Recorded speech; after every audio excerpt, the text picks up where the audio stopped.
We're going to call our meeting to order.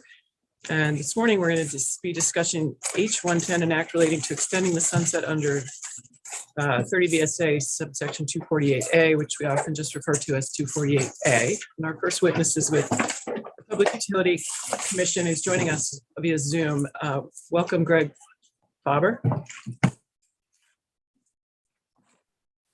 morning, Madam Chair. My name is actually Greg Faber. I work for the PUC, and part of my job there is to process 248A applications. So you've asked me to come over and give an overview of the 248A process, as I understand it. Yes. Well, I could certainly start doing that now if you'd like. I would. Okay, great. So as I said, my name is Greg Faber, and we typically process about 140 248A applications a year. In general, Title 30, Section 248A was created back in 2007 to allow for a statewide level review of the siting of telecommunications facilities.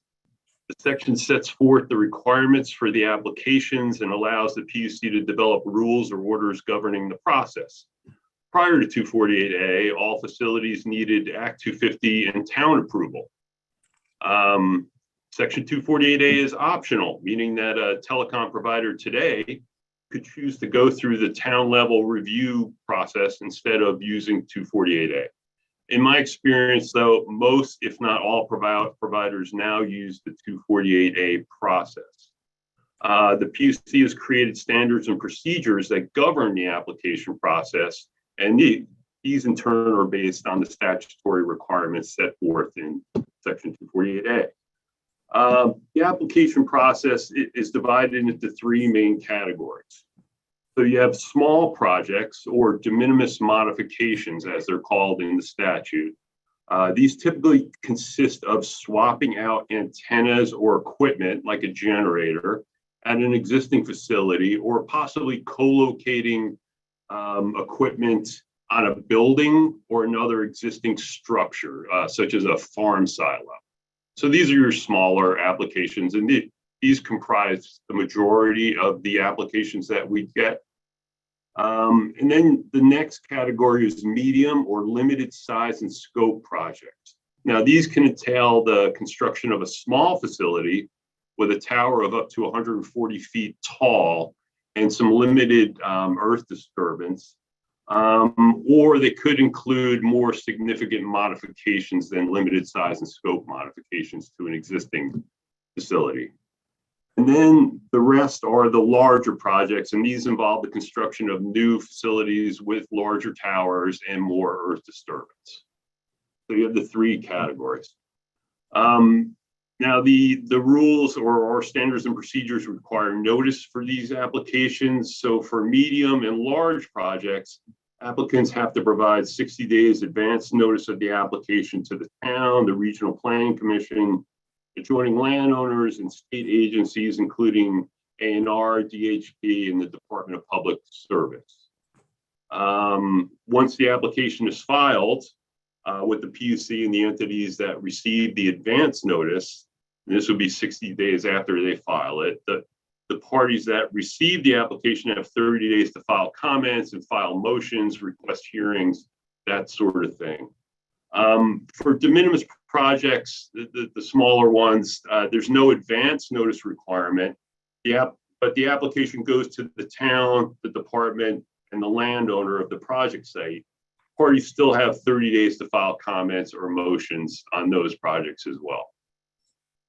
And now, let's see.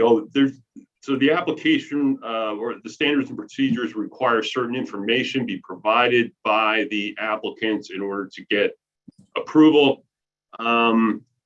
For non-de minimis or larger projects, the standards require applicants to provide information on existing permits, a detailed project description with site plans and elevation drawings, signal propagation or coverage maps. They have to show consistency with all the applicable environmental and aesthetic criteria, including things like wetlands, natural areas, floodways, endangered species, historic sites, and all the Act 250 criteria, basically.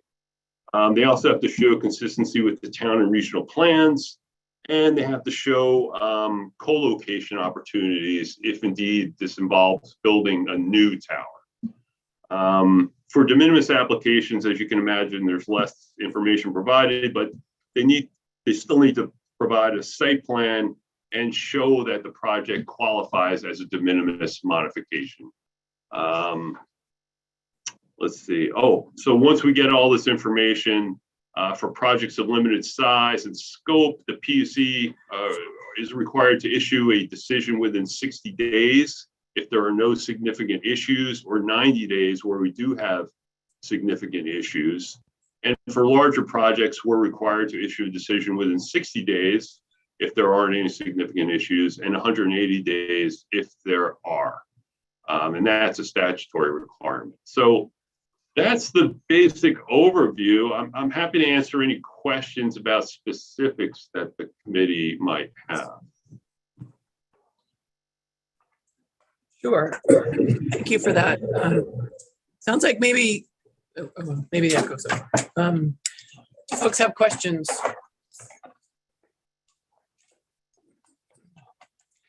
Talk about the difference between the Act 250 and the PUC public good. So that's the sort of, as I understand it, the significant difference between the way that the PUC looks at the these types of projects versus an Act 250 review of them.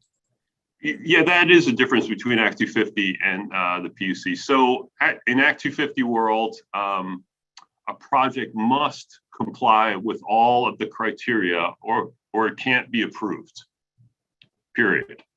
At the PUC, a project could fail one of the Act 250 criteria, and we could override that failure by saying that the project, even though it does not meet this criteria, is in the public good in spite of that. It has such an overarching public good that even in spite of failing that criteria, we would approve it anyway. So that's the difference between Act 50 and the PUC. However, we seldom use that. That is very seldom used. Typically, if a project does not meet the criteria, it does not get approved. And when you do use it, how is it applied? Like, is there a standard kind of sequence of questions you pose, or yeah, how does No, it would be project dependent. The last time I remember it being used was on a large wind project. That was several years ago, and I forget what criteria it didn't meet, but things like that. It's really project dependent. And does every tower need to go through this process? Yes, but again, keep in mind that it is optional. A telecom provider could choose to go through the Act 250 process and the town level review. So, but if they do enter into 248A, obviously they have to go through this process. Representative Pat. Just technically, you mentioned a wind project. That would have been a section 248, not a 248A, if I'm correct. That's right. We've never used this in a 248A setting, Representative Pat. Yeah. 248 is the older part of the statute that deals with energy siting issues, and was adapted for telecom by making 248A a little bit later on.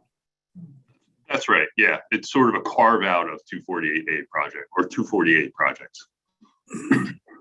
Okay, Representative Bungard. So would an application under the 248A process look the same in many ways as an application for an Act 250 project? Do they go through all the 10 criteria and all the sub criteria with the same level of analysis and review that would happen in the 250 process, or is it somehow different?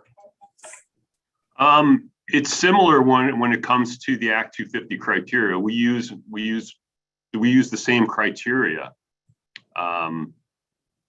we both use the same criteria. 248A has some of the criteria are waived in the statute, so we don't use all of the criteria. So it is similar, but it does have some differences. Okay, because some are statutorily waived.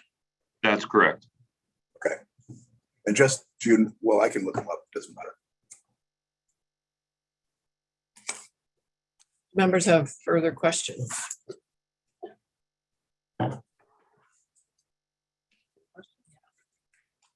Yeah. Representative Sibilia. Yeah, Greg, can you help me understand or just kind of high level contrast the 248A and the use of that for telecommunications, and when we are building out or replacing electric lines with end poles? So, and here's why I'm asking. So those systems are really, they're mutually dependent right now in terms of the build out. We have fiber being strung out on those poles. We have a lot of those poles being replaced. At the same time, we have a lot of our utilities trying to underground and do work on hardening their lines because of weather. So I'm just trying to understand how those two things might kind of come together. Well, I guess the short answer is that they don't. 248A is for wireless telecommunications only. So wired Right. telecommunications would not fall under 248A. Okay, great. All right. Is there anything else you can provide for us?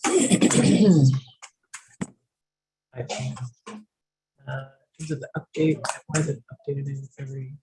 That's good. Yes. So, I guess I would be curious about why this section of statute expires and needs updating regularly.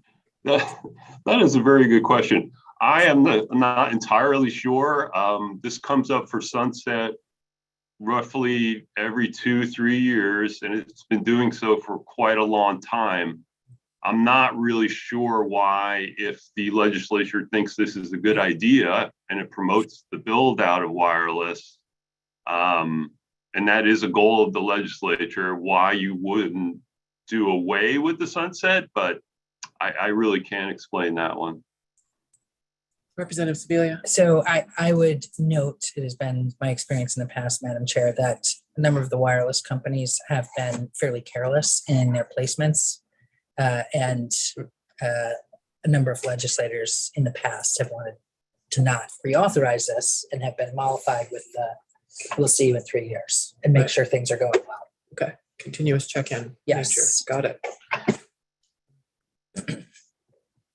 Further questions? Representative Pat. Just add my understanding also in terms of past legislators' reasoning was there was some concern about the more expedited type of provisions in the statute as to whether there was sufficient review of those, so they wanted past legislators, I'm not talking about myself, wanted a check back and a further review on that issue. Greg, I want to go back to my first question, and just with the utilities, and I'm going to use the wrong analogy, but they're is it AMI devices that they're putting on their houses? Avram, help me. For managing their energy. I'll come back. I'm not prepared to ask a good question here, so I'm going to not take up committee time. Okay. All right. Thank you for joining us. Are you able to stick around for a few more minutes? In case Absolutely. Yeah, I'll be All right. here. Thanks.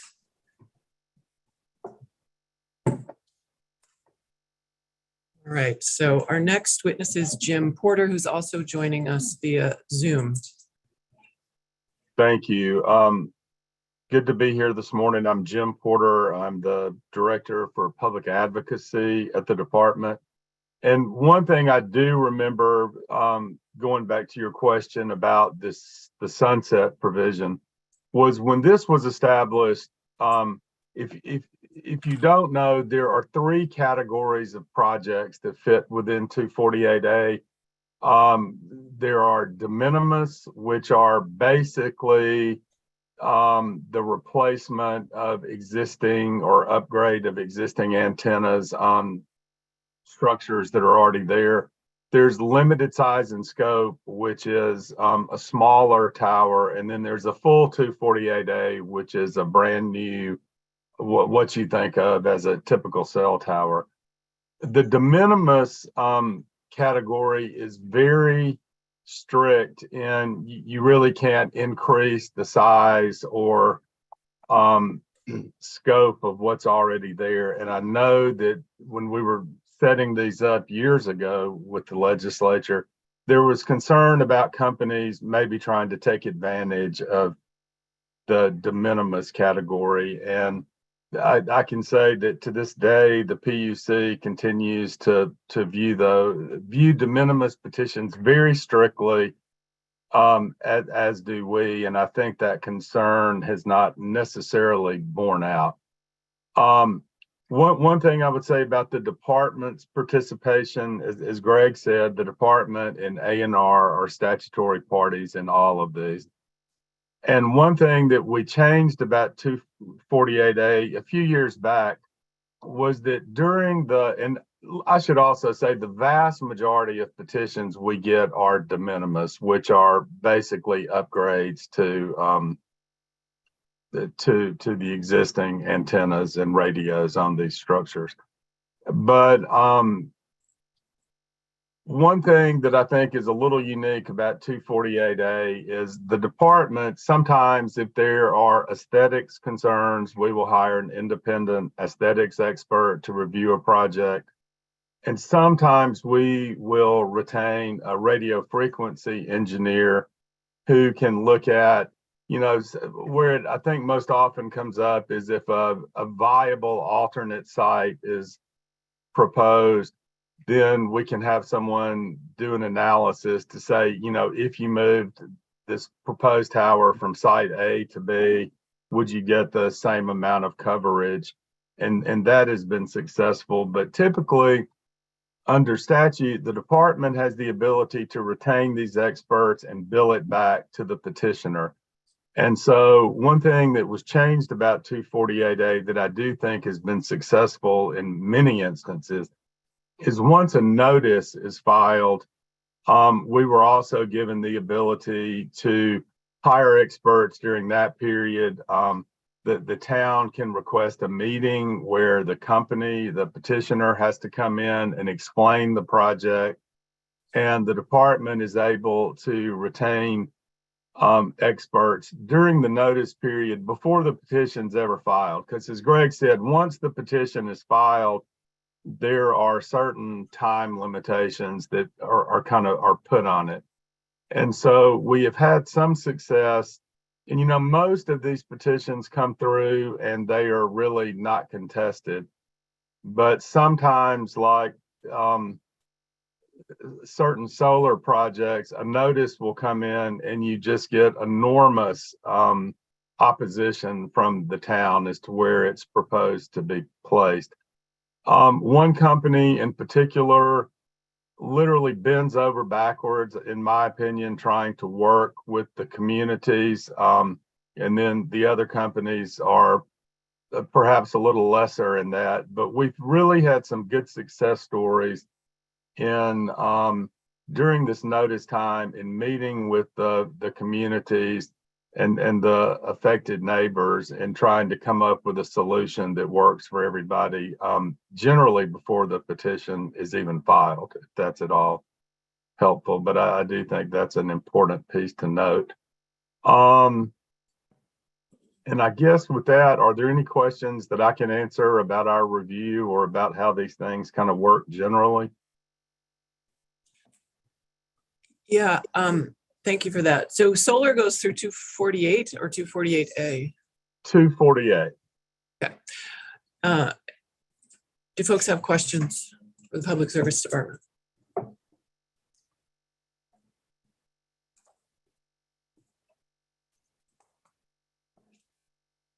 Can you tell us how you do review the projects? Like, kind of walk us through, you get an application? Sure. An application comes in and it goes to our telecom division. And one of the things they look at is a telecom engineer does checks to make sure that the structural analysis that's been provided is sufficient. And that's really just to ensure that the thing's not going to fall down as proposed. And then go through and we will review whether there's an aesthetics issue. There has to be in the petition, depending upon the type, some type of aesthetics review. And typically what we do, unless we see something that just doesn't look right to us, we rely on comments from neighbors or the town. And if anybody raises an aesthetics issue, then we really just automatically hire an aesthetics expert to look at the project. And then we will make a recommendation to the PUC in all cases as well. And as I say, the vast majority of these petitions are not litigated. Sometimes, though, when they are, they can go on for quite a while. Thank you. Representative Smith. Thank you. Thank you. You were just speaking a second ago about aesthetics involving any particular project. Does that apply to government projects? Yes, sir, it does. Like federal government have put towers up along the border and Derby line, and to the objections of all three of our legislative people in Washington, D.C. And aesthetics did not enter into the picture at all. Well, let me ask you though, are those, I know what you're talking about. I'm not sure those have come through us for permitting. And are you talking about the towers that have been put up for the monitoring? Yes, I am. Those they don't come to us. I'm not familiar unless Greg can think of any of those coming to us. Do those projects answer to anyone? Do you know? That is that's a good question. Some years ago we had a solar project that was being built, I think, by Homeland Security, and that one, I believe that one was permitted. So I'm not familiar with our getting any of these federal tower permits. I remember one that came before the PUC that was a federal solar project. All right. Thank you. I don't know if this is a question for you, which one of you this might be a question for, but I guess I'm curious how the public notice works. In my area, we had a tower appear, and certainly I didn't know about it coming. And it's on the edge of the wilderness area up in the Green Mountain National Forest. And I'm just curious how many people might have even been aware of it before it was going to go up and how they would have found out about it. I think, and Greg will correct me where I'm wrong, but I think the notice is to the municipal bodies and adjoining landowners and the relevant state agencies. Yeah, and there's very few landowners up there. Interesting. Representative Bongar. This is a new area to me. So what goes through 248 and what goes through 248A? Where's the line of demarcation? So 248A is exclusively dealing with telecommunication or cellular facilities, telecom facilities.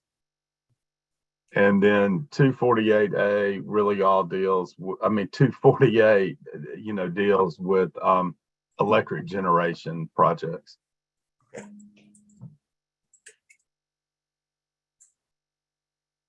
All right. So I'm going to ask Representative Spelia. Good morning, Jim. Morning. With regard to these structures or antennas or other items that are put up,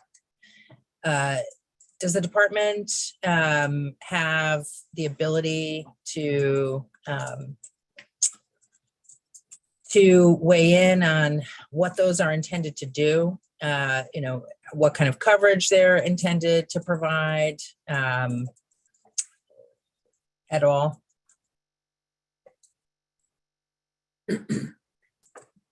So typically, I think, going back to 248 projects, there are some projects that you look to see if it's the least cost alternative, and there are criteria that deal with, is there an economic benefit to the state? So as far as that goes, I think the fact that it is the companies and without benefit of public investment that are fronting the money for these projects, that does not come into play. I can tell you that if someone is willing to increase the cellular coverage somewhere, I think you would have a wide variance of people that say what's in the public good. If it offers any additional coverage, which, then I think a lot of people might say that is in the public good. These companies, though, typically are trying to maximize the coverage for the money that they're spending. If that answers your question at all. It starts to. When do you have the ability to say, where is the coverage going to be, to monitor where the coverage is, and to do anything if the coverage is not where it was supposed to be? So I know. So those are, and Jim, I want to just interrupt you because those three questions are important to me. So if you could answer each of those three questions. So let me try to answer those for you.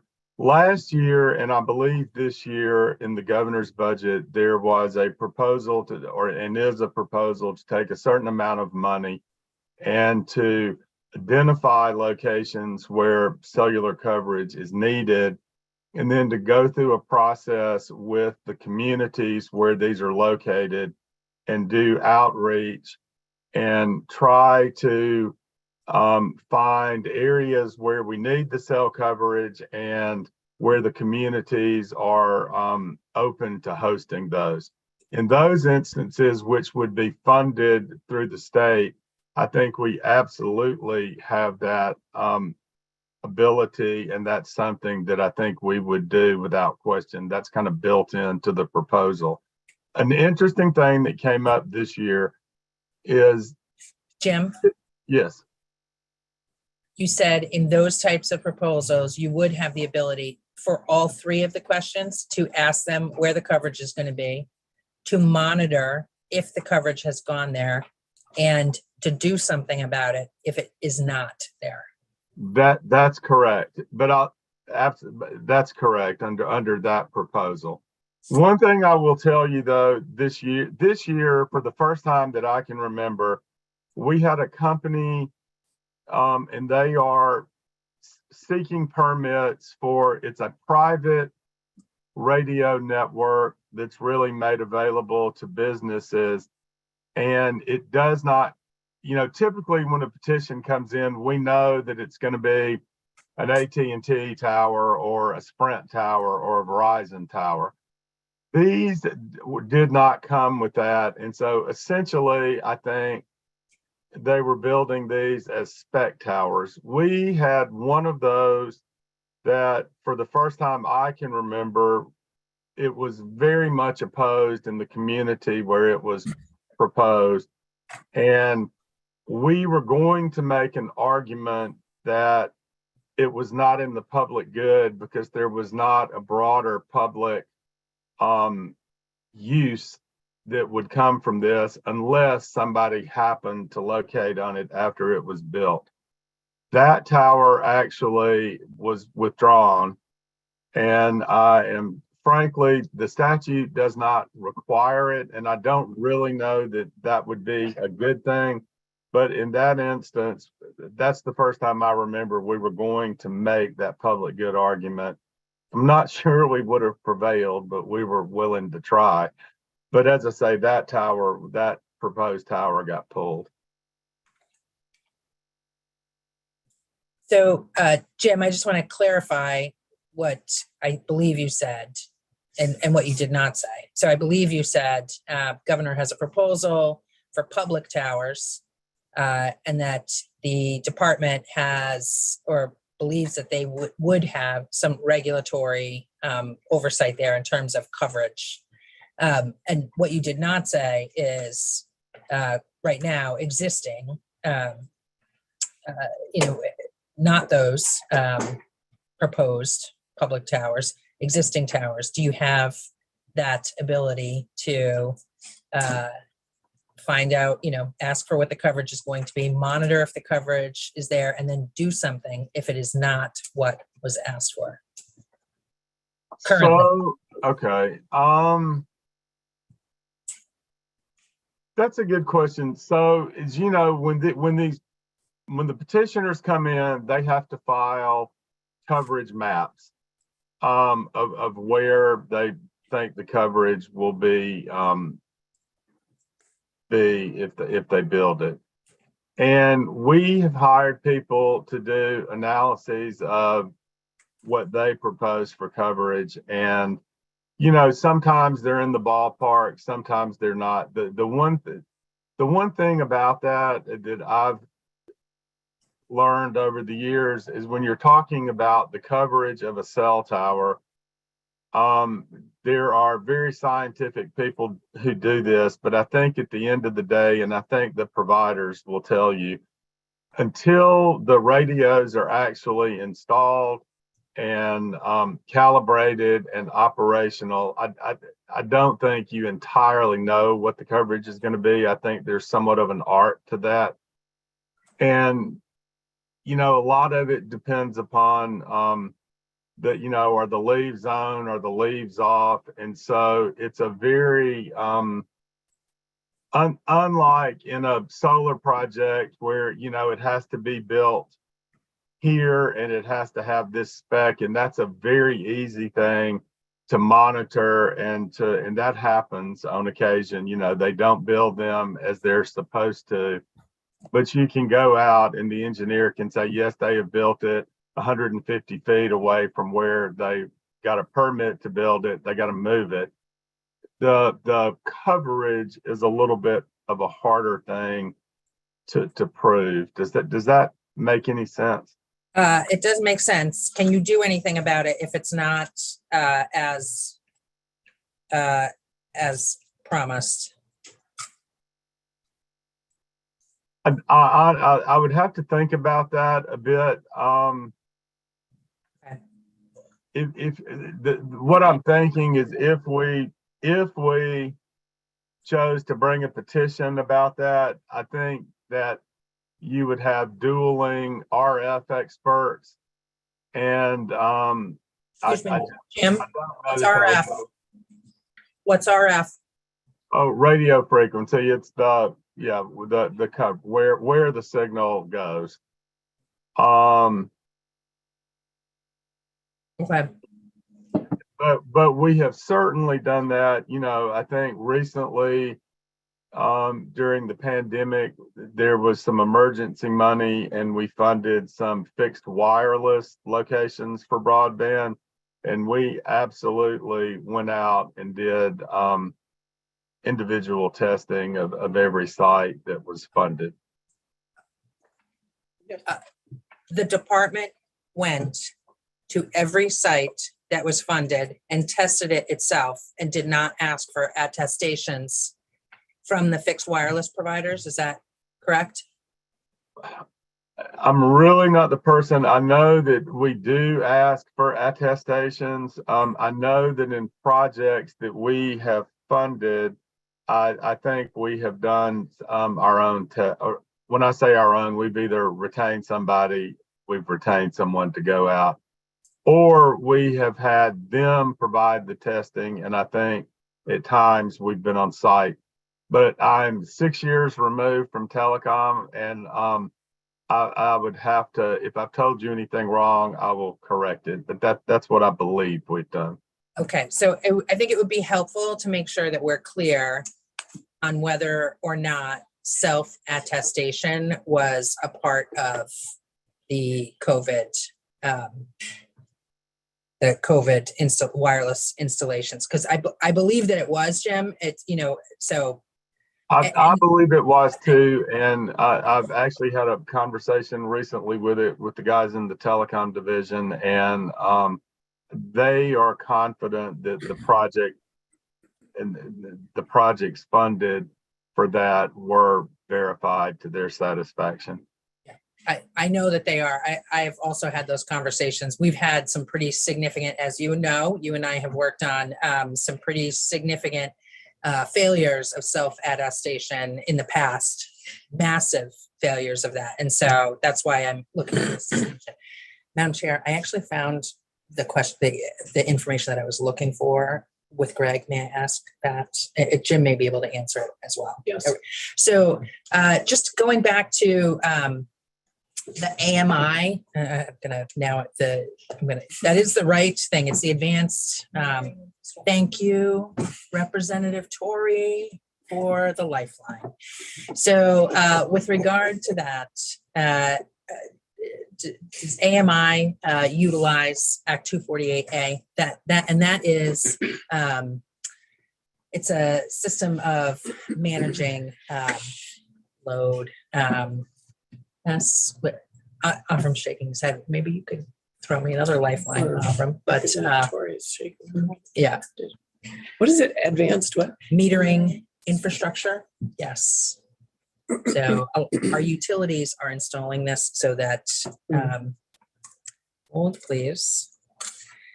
Its technology composes several elements, consumption meters, and two-way communications channels in a data repository. And it's really meant to help manage what's going. It's part of smart metering, smart homes, modernizing our grid, helping to reduce emissions, having a lot of flexibility. So the AMI projects, I know that GMP is largely done with that. Some of our co-ops may be done with that. I know our munis are working on that, our municipal utilities. So do those AMI projects utilize 248A? Avram's going to say no. No, they do not. Okay, thank you. Thank you, Madam Chair.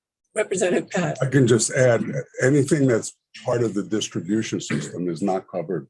If as part of AMI, they have to build a facility somewhere, that might be, but the running of lines on the poles and changing out different kinds of meters in people's homes is part of the distribution system and wouldn't be covered. Some AMI is wireless. Some of the AMI is wireless, correct? That's what I'm saying. If a tower or that kind of facility needed to be built in order for the AMI to work, that might, but the actual services to people's homes would not be. Right, just a tower. But Representative Sibilia, if I can stretch my memory for a minute remember about 10 years ago when Vermont got the first big grant for the AMI implementation, and Green Mountain Powers was a wireless solution. And I do seem to remember that they may have used an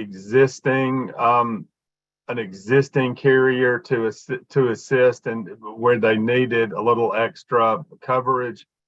But I don't think anything was built for that. I think it was, so I think Greg is correct. 248A is not used for that, but it's a little, I do think some systems have used cellular providers in assisting in areas.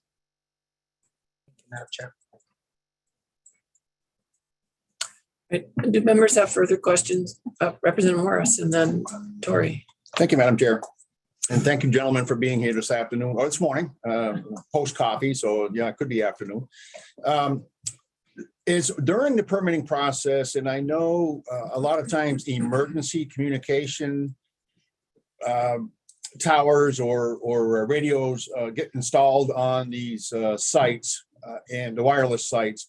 And I'm wondering, is there any consideration for that in the permitting process for the public good? And then I have another follow-up question. So emergency services, are they considered in the permitting process for the location of these wireless towers, et cetera?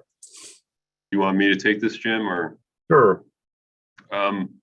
So there's really no, let's see. So usually if you're putting antennas on a tower, that would fall under a de minimis modification, whether it's for emergency services or for expansion of, let's say, AT&T service. There would really be no distinction between that. It's usually the very small ones, and all you really have to show is that it qualifies as a really small modification. That makes sense. Thank you. Yep. My second question is more of a comment, I think. Being involved with emergency services and wireless communication between base station and the units on scene, we call them dead spots, but it's within the coverage area, but occasionally we run into issues where for some reason, one reason or another, the radio communications don't go through, whether it's a line of sight or the terrain of Vermont's hills and valleys, or whether it was mentioned, whether it's in the fall or in the summertime when there's leaves covering the trees versus this time of year.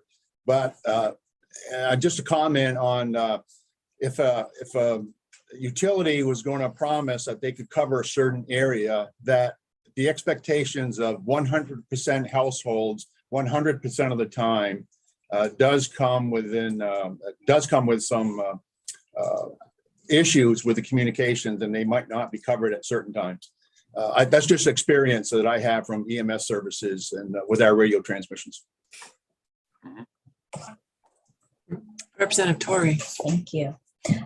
My question is about the notice to adjoining landowners. I'm just wondering how you define adjoining. Is it very narrowly defined, especially as you're talking about larger projects?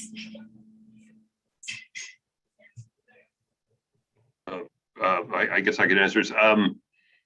Basically, it's if your property is touching the property where the project is going to be sited. I mean, that's the basic rule of thumb. I mean, you could be across the street, and if your properties go to the middle of the street, as they do in some towns, then that would be considered adjoining as well. But basically, it's the people, the neighbors surrounding the project site property. Thanks. So members, I recommend that you pull up the section of statute and peruse it, if not read it thoroughly. Thank you, gentlemen, for joining us this morning. It was very helpful. I'm not seeing any further questions. I think with that, we'll take a 5-minute break, 7-minute break, and come back at 5 minutes before the hour. Thank you. Thanks.